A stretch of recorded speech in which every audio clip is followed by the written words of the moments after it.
Well, thanks for visiting us here at KTALnews.com as well as your Weather Authority app. I'm meteorologist Josh Marces, and this is your weather update for Saturday evening going into Sunday. We do have a cold front on approach here, and you can definitely see that front stretch from Oklahoma City to Little Rock, and actually seeing some pretty significant thunderstorms pop up there. These are bringing a wind and hail threat just north of the Arklatex, and I think we'll stay quiet for a couple more hours here, but there is potential for a few of these storms to get going north of Interstate 30. So for the last few days, I've been kind of telling you about at least some limited potential to see some severe weather, and that potential is still there. You'll notice the area in yellow. That's where those severe thunderstorms are ongoing at the moment, but there is some potential. I would say mainly between about 6 p.m. and 10 p.m. that we could see some storms fire up here north of I-30. And if that were to happen, we could see some wind or some hail with a few of those storms. So right now, it's a low-end expectation that we'll see any severe weather, but it can't be ruled out. So if you do have some outdoor plans this evening, just kind of keep that in mind and make sure you have the car parked under the carport or in the garage,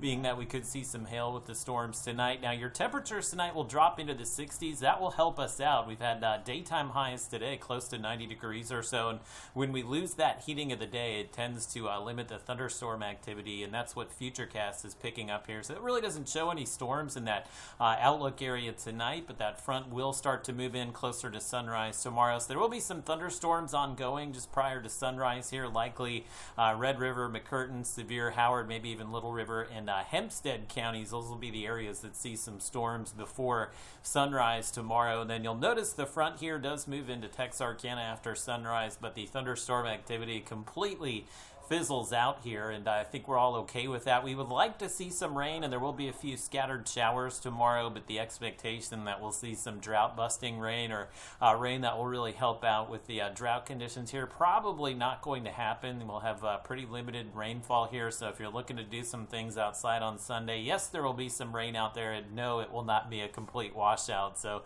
just kind of keep your eye on the weather pattern. Of course, you can keep an eye on radar. If you download the Weather Authority app, you can have that at your fingertips here as we go through the day on Sunday. But also Sunday, look out for the temperatures dropping off. Most of the cold air will get here on Monday with this front, and we're looking at likely the coldest temperatures that we've had since the month of March setting up next week. So that's what this front is going to be remembered for. I don't think it will be a big rainmaker for us, but Futurecast is showing maybe half an inch to an inch of accumulations here north of I-30, and honestly, that's where we need the rain the most. So I'm hoping we could maybe see those amounts up there, but with the front kind of fizzling out as it pushes to the south, you can see the expectation is we'll see maybe a tenth of an inch of rain, Texarkana, Marshall, and maybe over towards the Shreveport area as well. So there will be some rain out there, but it's not going to be anywhere close to the rainfall that we need to kind of help ease the drought conditions. But you'll start to feel those temperatures drop off tomorrow. 70 for a high in Idabel, so that means we'll be in the 50s and 60s for most of the day there.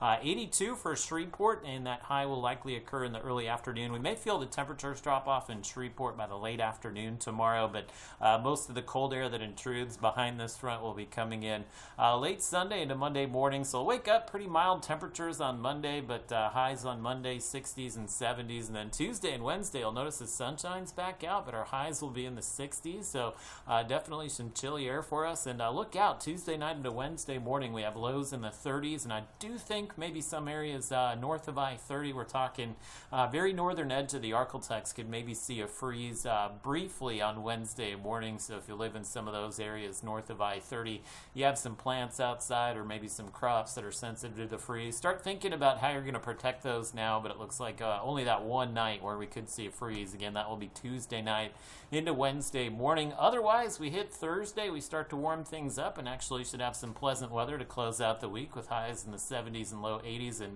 look for lows much of the week to be in the 30s and 40s.